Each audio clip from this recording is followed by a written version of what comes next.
अस्सलामु अलैकुम वरहमतुल्लाहि वबरकातुह।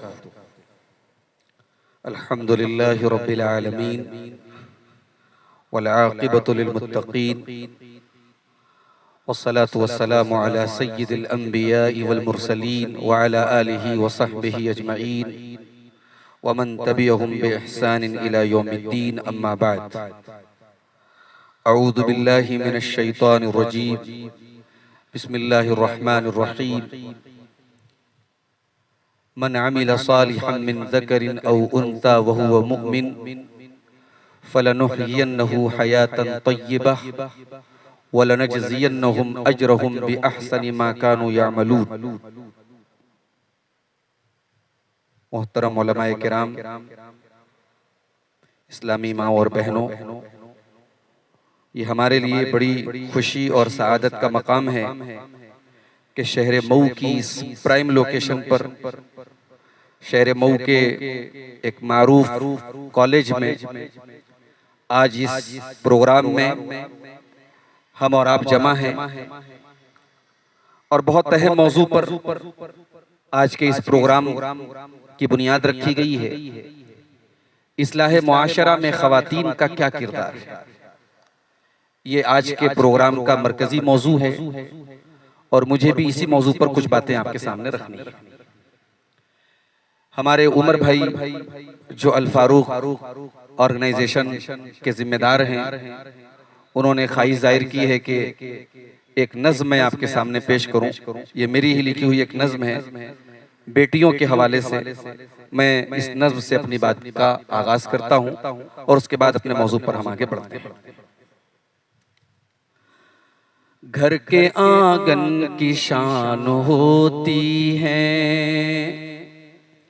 घर के आंगन की शान होती है, बेटियां घर की जान होती हैं, माँ के दिल का सुकून होती हैं, अपने वालिद का मान होती हैं। ये जो हंसती है फूल खिलते हैं, खुशबुओं की दुकान होती है, बन के रहमत ये घर में आती हैं, बरकतों का निशान होती हैं। जो अमानत समझ के पालेगा, जो अमानत समझ के पालेगा, उसकी खातिर अमान होती है। परवरिश इनकी है बहुत मुश्किल, सच में एक इम्तिहान होती है। इनकी तालीम एक फरीज़ा है, खुद ही एक खानदान होती है। घोलती है ये रस हलावत का, जब ये शीरीं जुबान होती है। बूढ़े वालिद को फिक्र होती है, जिस घड़ी ये जवान होती है। दीनी तालीम जब ये पाती है, बाइसे इत्मीनान होती है।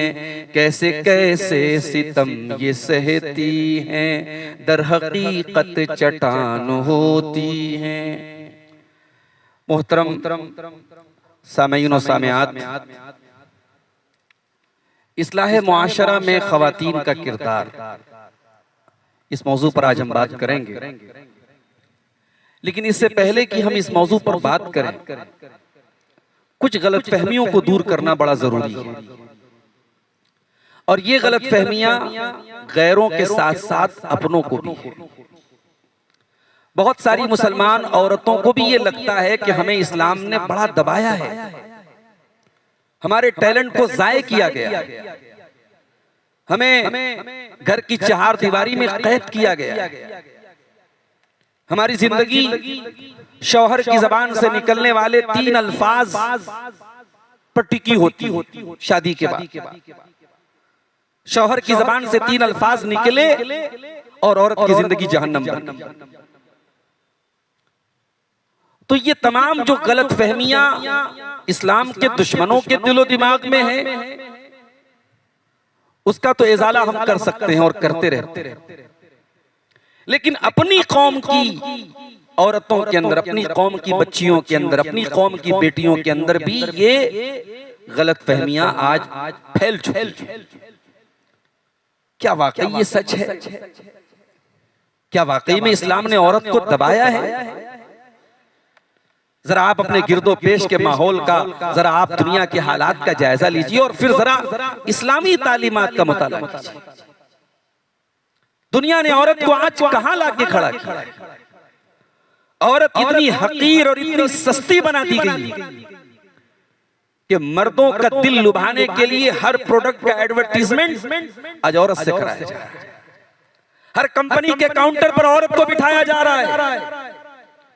आज ऑफिसेस में सेक्रेटरी के तौर पे औरतों की फिटनेस और उनकी खूबसूरती की बुनियाद पर उनका इंतखाब किया जा रहा है।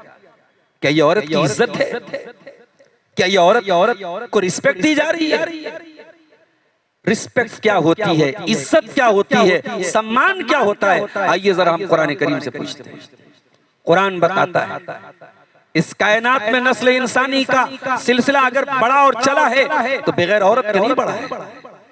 सूरह निसा की वो पहली आयत जो प्यारे रसूल सल्लल्लाहु अलैहि वसल्लम अपने हर खुतबे में पढ़ते, या अय्युहन्नासु तक़ू रब्बकुम अल्लज़ी खलक़कुम मिन नफ्सिन वाहिदा व खलक़ मिनहा ज़ौजहा व बत्त मिनहुमा रिजालन कसीरन व निसाअ। डरो अपने रब से जिसने तुम्हें एक जान से पैदा किया, आदम से, और फिर उनसे उनकी बीवी हव्वा को बनाया, और फिर इस एक मर्द और औरत से अल्लाह ताला ने नस्ल इंसानी के सिलसिले को आगे बढ़ाया।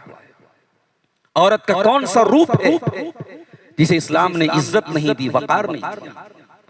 औरत बीवी बन के घर में आई, निकाह करके घर में आई।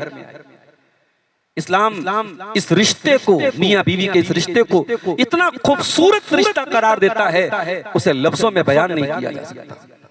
कुरान का दूसरा पारा खोलिए, हुन्ना लिबासुल लकुम व अंतुम लिबासुल लहुन्ना, कि बीवी शौहर के लिए लिबास है, शौहर बीवी के लिए लिबास है।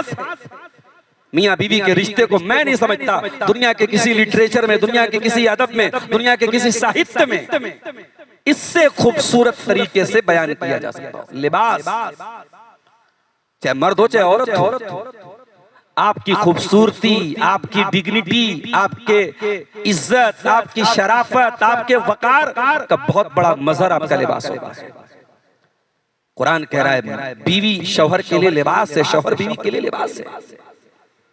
सूरह रूम में अल्लाह ने फरमाया वमिन आयातिही अन खलक़ लकुम मिन अनफुसिकुम अज़वाजा लितस्कुनू इलैहा व जअल बैनकुम मवद्दतन व रहमा। मेरे बंदो, अल्लाह की बहुत बड़ी निशानी ये है कि उसने तुम्हारी बीवियों को बनाया ताकि तुम उनसे सुकून हासिल करो।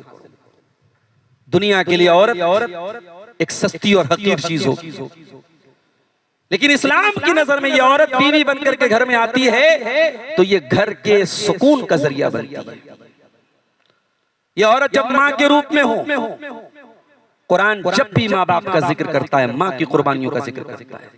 ववस्सैनल इंसान बिवालिदैहि हमलतहु उम्मुहु वहनन अला वहनिन व हमलुहु व फिसालुहु फी आमैन। कुरान कह रहा है अपने माँ बाप के साथ अच्छा सलूक करो। अच्छा सलूक तो दोनों के साथ करने का हुक्म दिया जा रहा है, मगर कुरान कुर्बानी जब बयान करता है तो माँ की बयान करता है, क्योंकि माँ की जो कुर्बानियां हैं वो बाप के मुकाबले में कहीं ज्यादा है।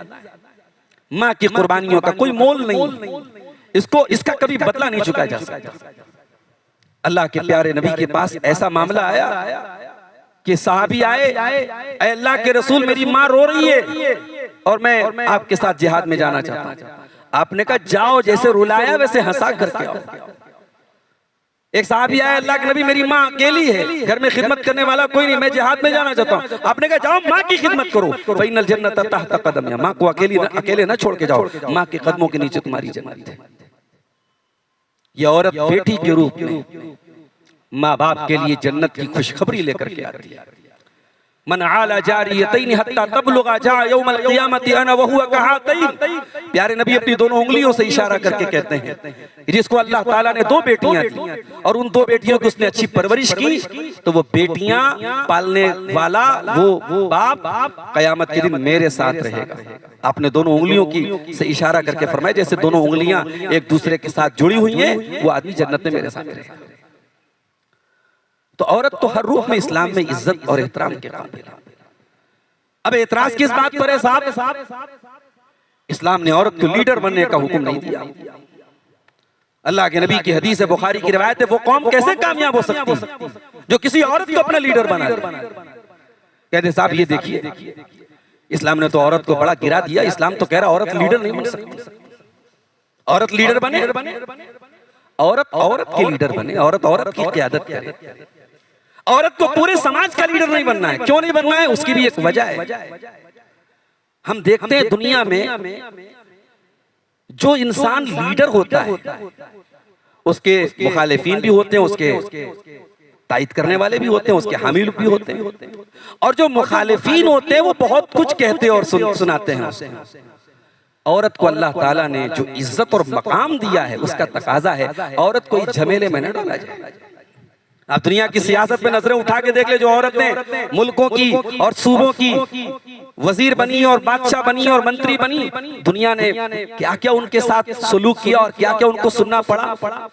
तो अल्लाह ताला ने औरत को जो मकाम दिया था उसका तकाजा था कि औरत को इस झमेले में न डाला जाए। और दूसरी बात यह है कि क्या लीडर बनना ही कमाल है? कमाल लीडर बनना नहीं है। कमाल तो ये है कि आप किसी की लीडरशिप में काम करें, ये कमाल है। भाई एक स्कूल है, स्कूल में एक प्रिंसिपल है, उसके अंडर में बहुत सारे टीचर्स हैं। तो प्रिंसिपल ठीक है, हेड ऑफ द इंस्टीट्यूशन है, हेड ऑफ द स्कूल है, हेड ऑफ द कॉलेज है, लेकिन क्या इसमें और लोगों की तौहीन है? और लोगों की तौहीन नहीं है, बल्कि और लोगों के लिए चैलेंज है कि उनको डिसिप्लिन मेंटेन करना है, उनको अपने हेड के अंडर में रहना है। इस्लाम ने औरत को लीडरशिप से मना किया है और हुक्म दिया है कि तुझे घर संभालना है और इस अंदाज में चलाना है कि अर्रिजालु क़व्वामूना अलन निसा, कि तू अपने शौहर को अपने घर का गार्जियन मानेगी, अपने घर का लीडर मानेगी। इसमें औरत की कोई तौहीन नहीं। ये तो और बड़ी आजमाइश है कि औरत को बात मनवाने से ज्यादा बात मानने का जज्बा अपने अंदर पैदा करना है। कहते हैं साहब इस्लाम ने औरत को तलाक का हक नहीं दिया। ये कौन सी बात हुई भाई?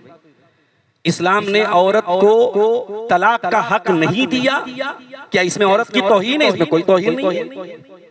अब भाई आप बोले कि ये छत ऊपर क्यों है और ये जमीन नीचे क्यों? भाई छत की जगह ऊपर है और जमीन की जगह नीचे है। बुनियाद तो जमीन के अंदर है, बुनियाद क्यों नहीं ऊपर चलेगी? बुनियाद ऊपर जाएगी तो इमारत खड़ी नहीं रहेगी। एक गाड़ी हम चलाते हैं, गाड़ी में पहिए की जगह अलग है, स्टीयरिंग की जगह अलग है, ब्रेक की जगह अलग है। पहिया शिकायत करे साहब मुझे यहाँ क्यों रखा गया, मुझे स्टीयरिंग के पास क्यों नहीं रखा गया? घड़ी हम हाथ में बांधते हैं, टोपी सर पे लगाते हैं, अब घड़ी ये शिकायत करे साहब मुझे हाथ में क्यों बांधा जा रहा है, सर पे क्यों नहीं लगाया जा रहा है? तो ये बकवास बात है।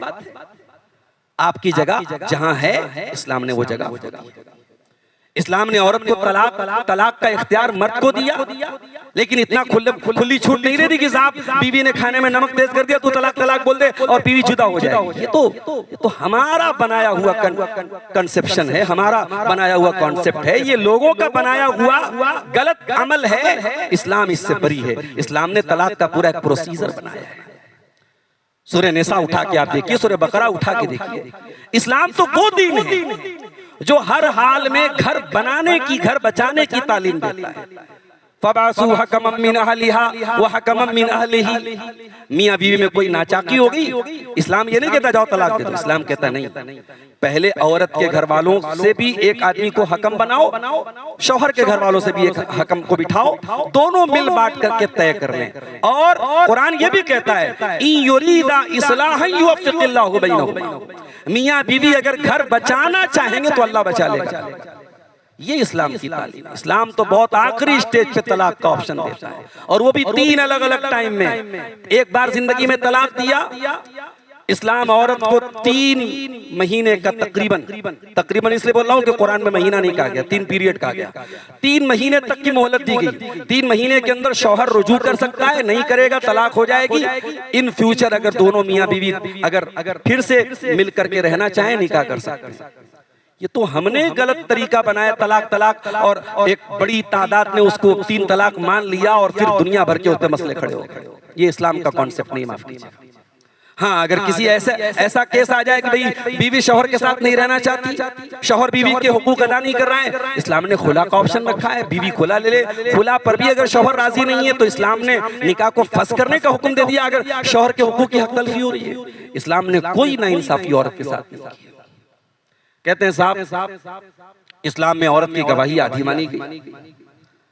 एक मर्द की गवाही 2 औरत के बराबर है। क्या इस्लाम औरत के साथ नाइंसाफी नहीं करता है? ये इस्लाम ने एक मर्द और 2 औरत की गवाही का जो मामला रखा, क्यों रखा? अल्लाह ने फरमाया अन तज़िल्ला इहदाहुमा फतुज़क्किर इहदाहुमल उखरा, कि एक भूल जाए तो दूसरी याद दिलाती। औरत का काम अदालतों में गवाही देना नहीं है। औरत बेचारी खुद बहुत सारी जिम्मेदारियां निभा रही है, माँ है, बेटी है, बहन है, बीवी है, घर संभाल रही है। वो अगर इन केस कभी अदालत में गवाही देने की नौबत आ जाए तो इस्लाम कहता है एक मर्द की जगह 2 औरत को लेके आओ, ताकि एक गवाही देने में अगर कुछ मिस कर दे तो दूसरी उसकी मदद करे।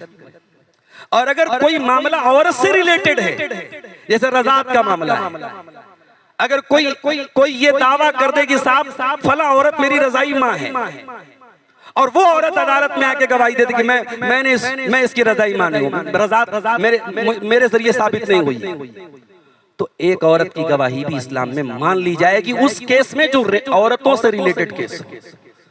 तो इस्लाम ने औरत के साथ नाइंसाफी नहीं की।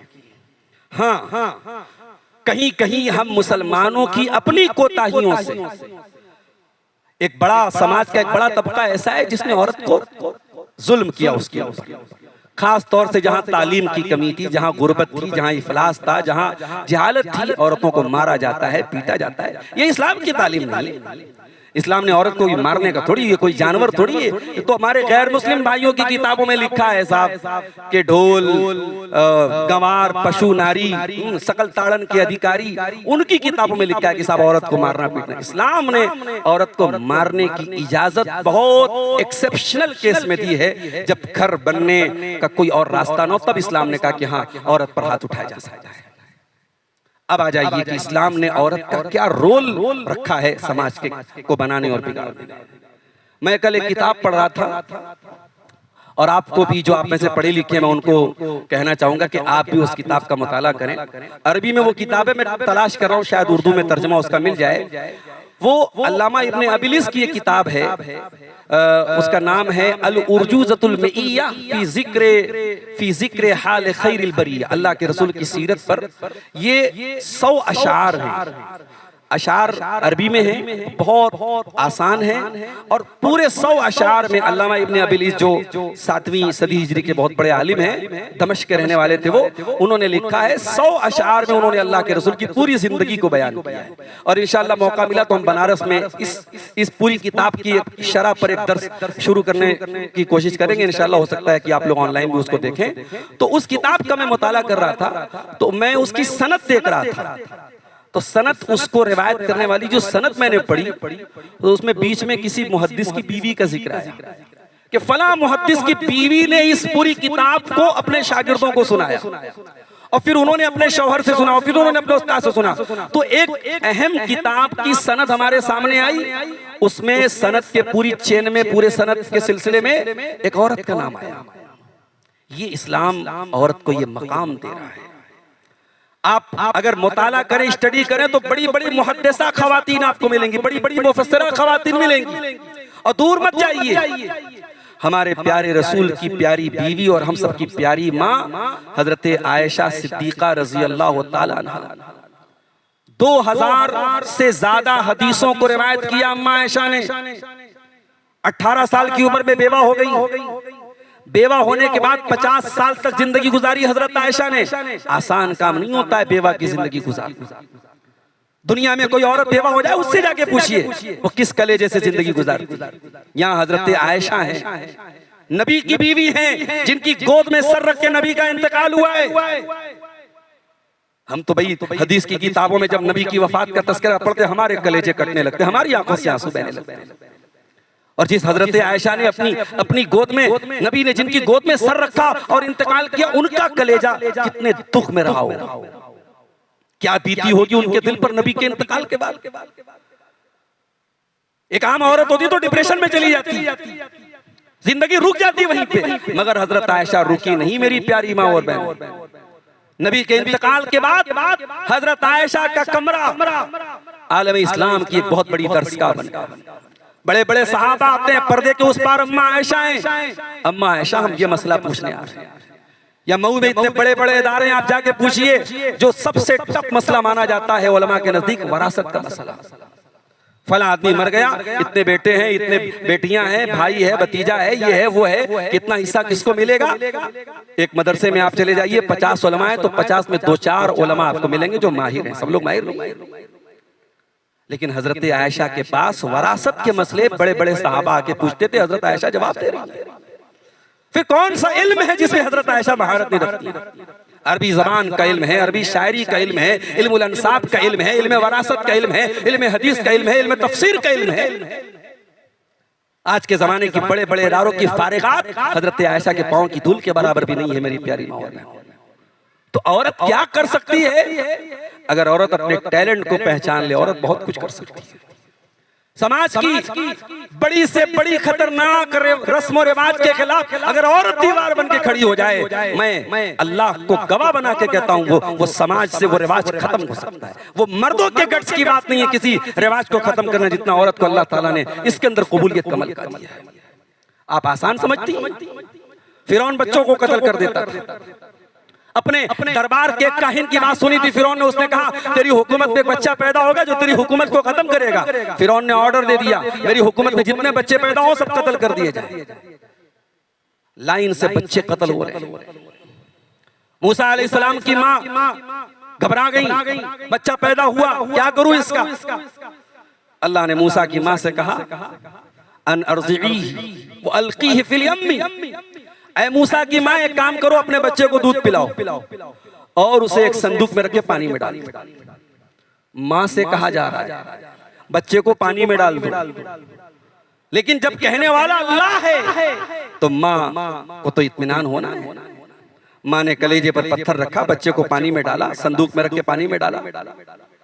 अल्लाह ने कहा इन्ना रादूहु इलैकी वजाइलूहु मिनल मुरसलीन, ऐ मूसा की माँ घबराना नहीं, तेरा बच्चा तुझे वापस मिलेगा, और जब वापस तूने छोड़ा है तो मूसा था और वापस मिलेगा तो कलीमुल्लाह होगा। हम तेरे बच्चे को अल्लाह का रसूल बनाएंगे। और दुनिया ने वो मंजर भी देखा। ये बच्चा जब फिरौन के महल की गैलरी से, फिरौन के महल की उसके जो है झरोके से जब गुजरा, और फिरौन की बीवी ने, हजरत आसिया नाम था उनका, उन्होंने देखा बच्चा है, संदूक जा रहा है। नौकरानी से बुलवाया, देखो कैसा संदूक है। संदूक खोला तो मूसा अलैहिस्सलाम, एक हसीन और जमील बच्चा। फिरौन की बीवी ने, हजरत आसिया ने गले लगा लिया बच्चे को। फिरौन आया, देखा बच्चा, कहां से आया बच्चा। इससे पहले कि फिरौन उस बच्चे के कत्ल का ऑर्डर देता, हजरत आसिया ने कहा ला तक़्तुलूहु असा अन यनफ़अना औ नत्तख़िज़हु वलदा। ऐ मेरे सरताज, बहुत बच्चे आपने कत्ल करवा दिए, ये बड़ा प्यारा बच्चा, ये मेरी गोद में आ चुका है, ये मुझे मिला है, इसे न कत्ल कराओ, इसे न कत्ल कराओ, ये बच्चा हमारे काम आएगा, हम इसे अपना बच्चा बना लेंगे। फिरौन बड़ा जालिम था, बड़ा कातिल था।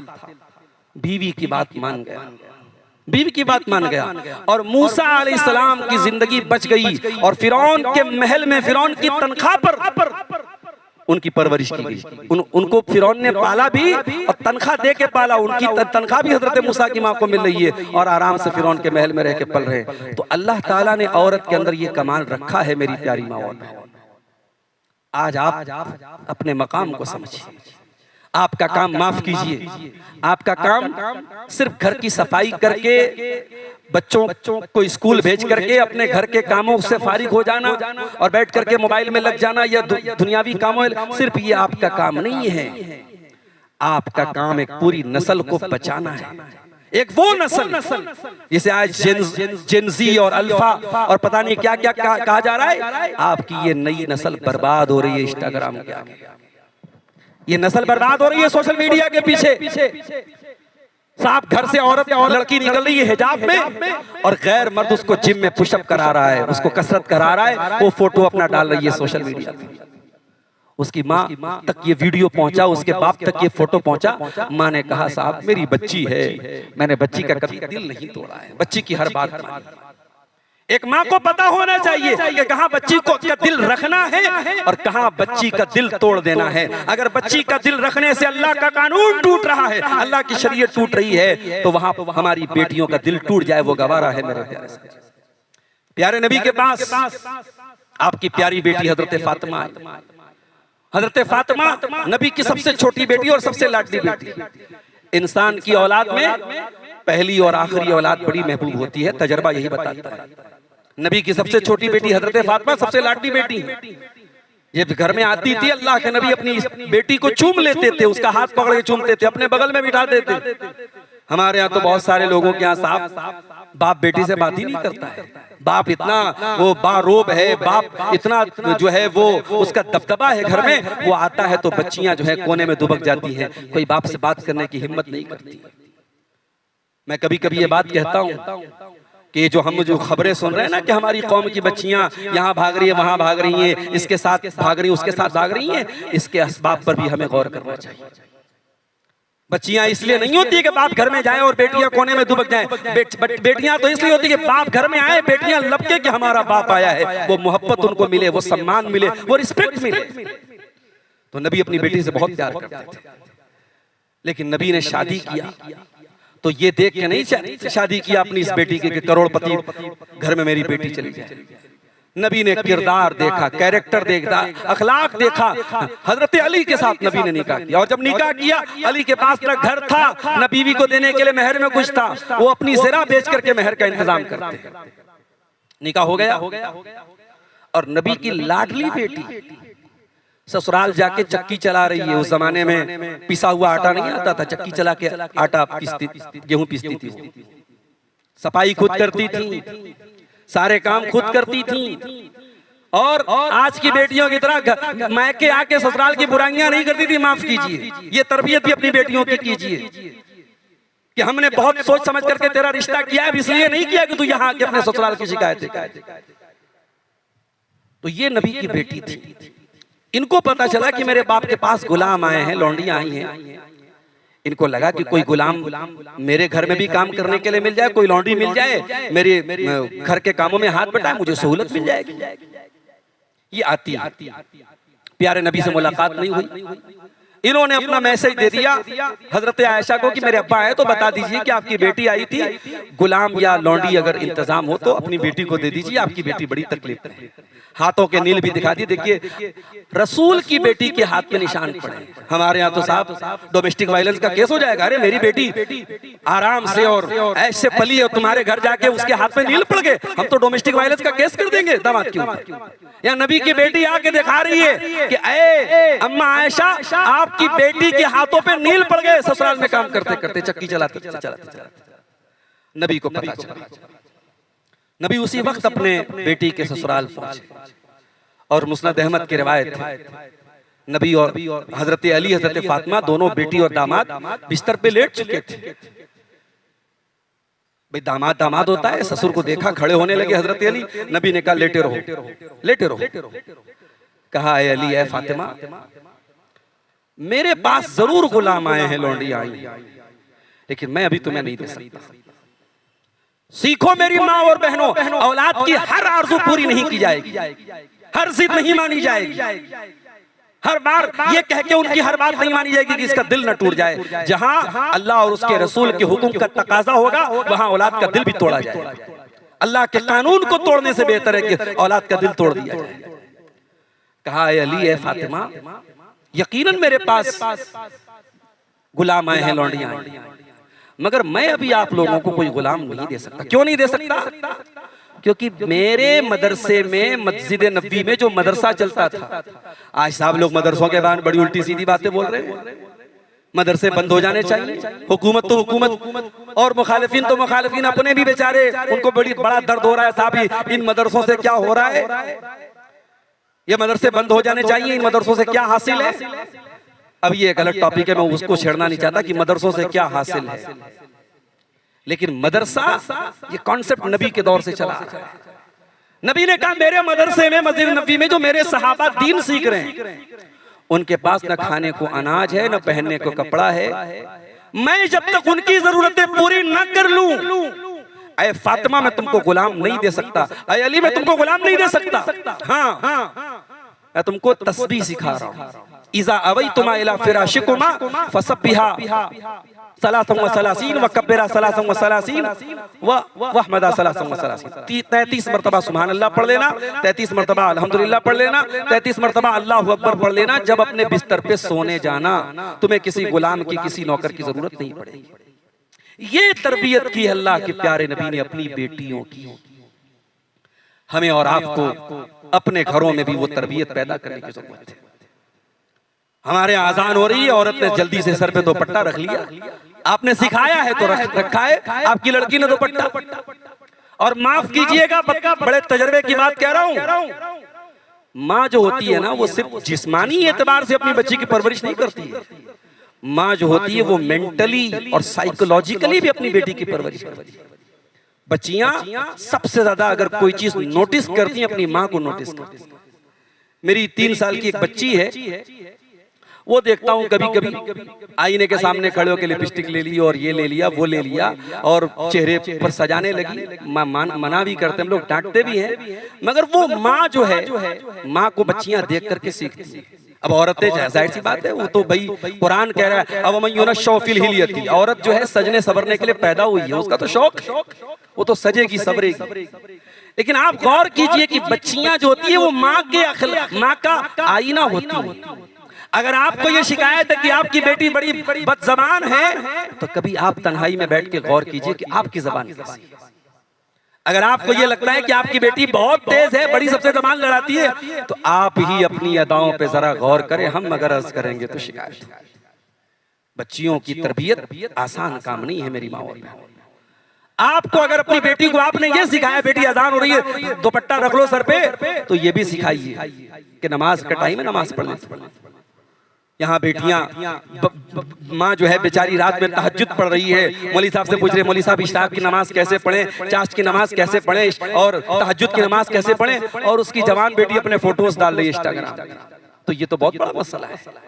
माँ की तहज्जुद उसकी बेटी की बदअखलाकी के लिए माफी का जरिया नहीं बनेगी। माफ कीजिएगा, अगर आप माँ हैं तो आपको अपनी बच्ची की तरबियत की जिम्मेदारी लेनी पड़ेगी। अगर आप बेटी हैं तो आपको अपने बेटी होने के हुकूक को निभाना पड़ेगा। मेरी मोहतरम माँ और बहनों, वक्त ज्यादा हो रहा है, 6 बज चुके हैं। मैं कुछ पॉइंट्स आपके सामने रखना चाहता हूँ कि औरत क्या क्या कर सकती है। उसमें सबसे पहली बात आप ये याद रखिए कि आज घरों में हम जो बेसुकूनी देख रहे हैं, हमारे पास मसले आते हैं, निकाह के 6 महीने के बाद मसला आया, मौलवी साहब औरत रहना नहीं चाहती है, खुला लेना चाहती है। क्यों मसले पैदा हो रहे हैं? ये क्यों मसले पैदा हो रहे हैं? औरत इसलिए नहीं गई है किसी घर में कि बेसुकूनी पैदा करे, औरत सुकून के लिए गई है। और औरत की जात से घर में सुकून पैदा होता है। औरत को घरवाली, कुरान ने कहा है औरत घरवाली। एक औरत को हमेशा घर बनाने के बारे में सोचना चाहिए। अल्लाह के प्यारे नबी से पूछा गया कौन सी औरत सबसे अच्छी औरत है? आपने फरमाया अल्लती तसुरहु इज़ा नज़र व तुतीउहु इज़ा अमर वला तुखालिफुहु फी नफ्सिहा व मालिही बिमा यकरा। सबसे बेहतरीन औरत वो है जो शौहर उसको देखे तो खुश हो जाए, शौहर कोई बात कहे तो वो माने और शौहर के माल की हिफाजत करे। ये नहीं कि शौहर का एटीएम कार्ड हाथ में लग गया तो शॉपिंग की चली जा रही है, इससे कोई मतलब नहीं कि किसी कितनी आमदनी है मेरे शौहर। शौहर के माल को वो कैसे कमा के लाए और उसके दर्द को महसूस करे। कभी मौका आए, शौहर की कमाई अच्छी है तो सोने का हार भी ले ले, और कभी मौका आए तो अपने छोटे मोटे शौक की भी कुर्बानी दे दे। ये औरत का काम है मेरी प्यारी माँ और बहन। और औरत आज के दौर में हम जो देखते हैं, शादी ब्याह में बहुत सारे फजूल रस्म रिवाज हो रहे हैं, हर चीज बढ़ रही है। अभी हमारे बनारस में पहले शादियां होती थी और वो जो कपड़ा जाता है बहू के यहाँ, उसको हमारे बनारस में बोलते डाल का सामान या डाल का कपड़ा, आप क्या भी शायद यही बोलते होंगे।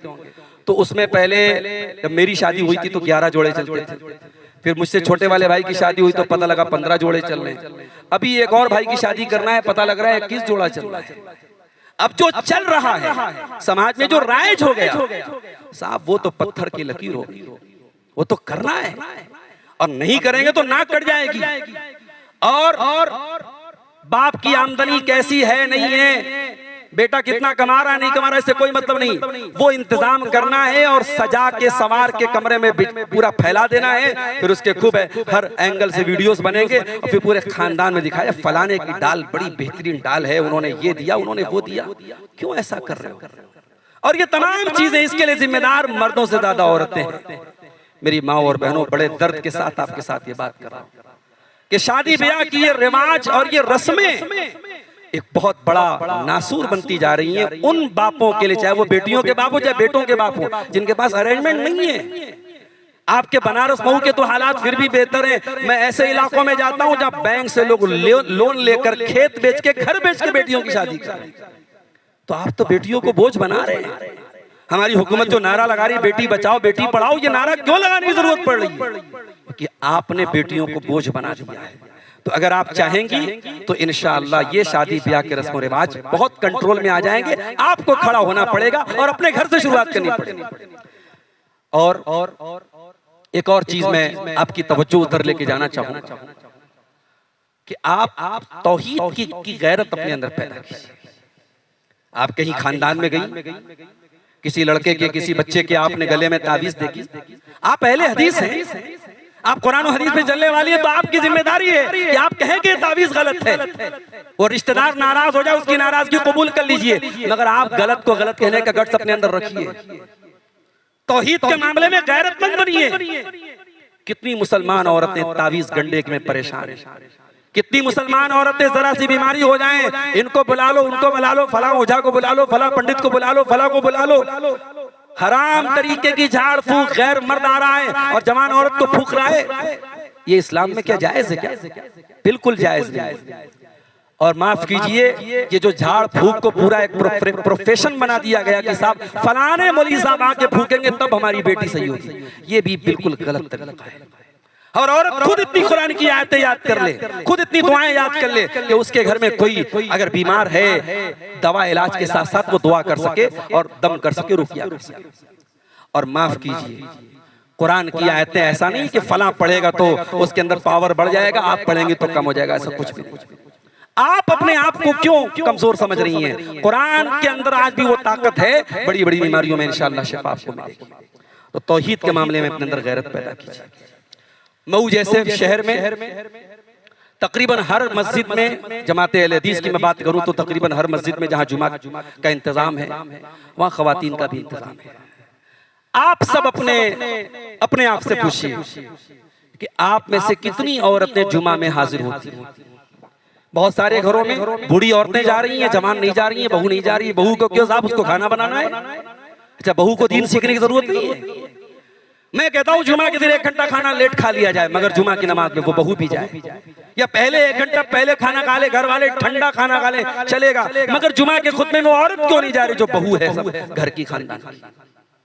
क्या बूढ़ी जो सास है उसको दीन सीखने की जरूरत है, उसको जुमा का खुतबा सुनने की जरूरत है, और जो जवान बेटी है, जो जवान पोती है, जो जवान बहू है, उसको दीन सीखने की जरूरत नहीं है, उसको तो ज्यादा जरूरत है, उसको तो ज्यादा फितने लायक हो रहा है। तो आप जुमा के खुतबात में, दीनी दुरूस में आप अपनी शिरकत को लाज़मी बनाइए।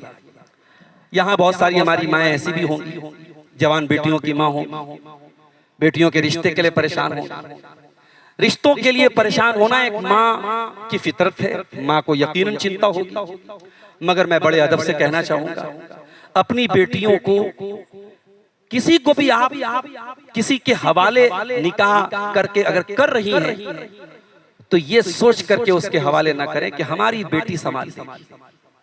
दामाद के बारे में पता चला 1 टाइम की नमाज नहीं पढ़ता, शराब पीता है और हराम कारोबार करता है। हमारी बेटी पढ़ी लिखी आलिमा है, फाजिला है, बड़ी नेक है, बड़ी दीनदार है, हमारी बेटी जाके घर संभाल लेगी। इतना बड़ा रिस्क ले रही हैं आप अपनी बेटी के बारे में। आप तो अपनी बेटी को कुरकुरे खाने नहीं देती कि तेरा पेट खराब हो जाएगा, बाहर का सामान नहीं खाने देती कि इससे तुझे जो है तेरा पेट खराब हो जाएगा, हाजमा खराब हो जाएगा, ये जंक फूड है, ये है, फलाना है, ढिकाना है। जिस फूल जैसी बेटी को इतने लाडो प्यार से आपने पाला कि उसके पेट में कोई ऐसी चीज ना जाए जो नुकसान का सबब बने। सर से पैर तक अपनी उस बेटी को, जिसे लाडो प्यार से फूल की तरह पाला आपने, इतना बड़ा रिस्क ले रही हैं और ऐसे इंसान के हवाले करें जिसके अखलाक और जिसकी दीनदारी पर आपको खुद एतमाद नहीं है। मेरी प्यारी माँ और बहनों, बेटियां कोई वॉशिंग पाउडर नहीं है जो दूसरों के घर का दाग जाके साफ करें। बेटियां बहुत बड़ी अमानत है और इस अमानत को बहुत सोच समझ के किसी के हवाले कीजिए। अल्लाह के आपसे पूछताछ होगी। और मैं इस समाज में जानता हूं ऐसे लोगों को जिन्होंने सिर्फ दौलत देख करके अपनी बेटी को कब्र परस्त के हवाले किया, दुनिया का स्टेटस देख करके अपनी बेटी को किसी शराबी के हवाले किया। वो बेटी जब बद्दुआ के लिए हाथ उठाएगी सबसे पहले अपनी माँ को बद्दुआ देती, सबसे पहले अपने बाप को बद्दुआ देती। औलाद की बद्दुआएं न लीजिए मेरी माँ और बहन। और एक आखिरी बात बयान करके बात खत्म करता हूं। बच्चों को आप अगर माँ है, बच्चा मऊ के सबसे बड़े स्कूल में चला जाए, बेशक चला जाए, हमें कोई एतराज नहीं। आपकी बेटी शहर के सबसे महंगे स्कूल में पढ़े, आपकी कमाई बहुत अच्छी है, बहुत अच्छी बात है।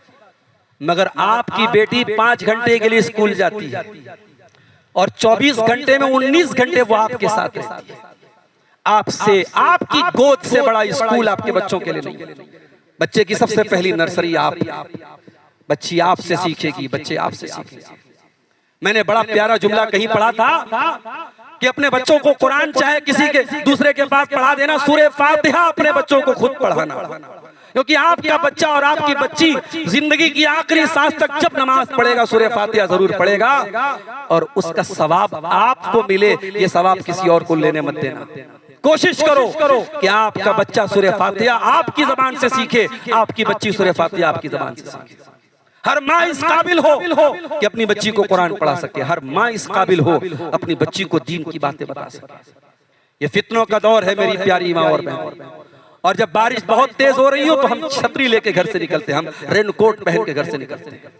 फितनों की बारिश, अपनी बेटियों को हिजाब की शक्ल में, इस्लामी अखलाक की शक्ल में वो रेनकोट दे दो और वो छतरी दे दो कि फितनों की ये बारिश और फितनों की ये बूंदें आपकी बेटियों को नुकसान न पहुंचा सके। ये आपकी जिम्मेदारी है और इसके बगैर आप समाज की इस्लाह नहीं कर सकते। समाज की इस्लाह घर और फैमिली की इस्लाह से शुरू होती है और उसी पर खत्म होती है। अल्लाह से दुआ है रब्बुल आलमीन हम सबको अपनी जिम्मेदारियों को अदा करने की तौफीक अता फरमाए। हम में से जो माँ हैं अल्लाह ताला उनको एक बेहतरीन माँ बनने की तौफीक दे। जो बेटियां हैं, जो बहनें हैं, अल्लाह उनको अपनी जिम्मेदारियों को सही तरीके से अदा करने की तौफीक अता फरमाए। मैं आखिर में आपसे गुजारिश करूंगा, ये जो आज का प्रोग्राम है हमारे जिन भाइयों की मेहनत से मुनक़िद हो रहा है, आसान नहीं है। एक ऐसे प्राइम लोकेशन पर मऊ की एक बेहतरीन कॉलेज में ये इंतजाम करना, इजाजत लेना, आपको बुलाना, इसके लिए वसाइल भी लगते हैं, माल की भी जरूरत पड़ती है। एक मुस्तकिल एक इदारा ये चलता है और आए दिन आप देखते होंगे कि ये क्विज के प्रोग्राम भी करते हैं बच्चों के लिए, बच्चियों के लिए। मैं आप सबसे गुजारिश करता हूं कि आप बढ़ चढ़ करके इसका अल फारूक ऑर्गेनाइजेशन का ताउन करें और जो उसके तफसीलात हैं कैसे आपको ताउन करना है वो आप जो उससे जुड़ी हैं हमारी बहनें उनसे आप उसकी तफसील ले लें और जरूर उसका ताउन करें और इसके प्रोग्रामों में जरूर शिरकत करें। एक बात किसी के दिल में अगर घर गई और उसकी इस्लाह हो गई तो इंशाअल्लाह ये कोशिशें कामयाब हैं। अल्लाह हम सबको इसकी तौफीक अता फरमाए। आमीन। वस्सलामु अलैकुम व रहमतुल्लाह।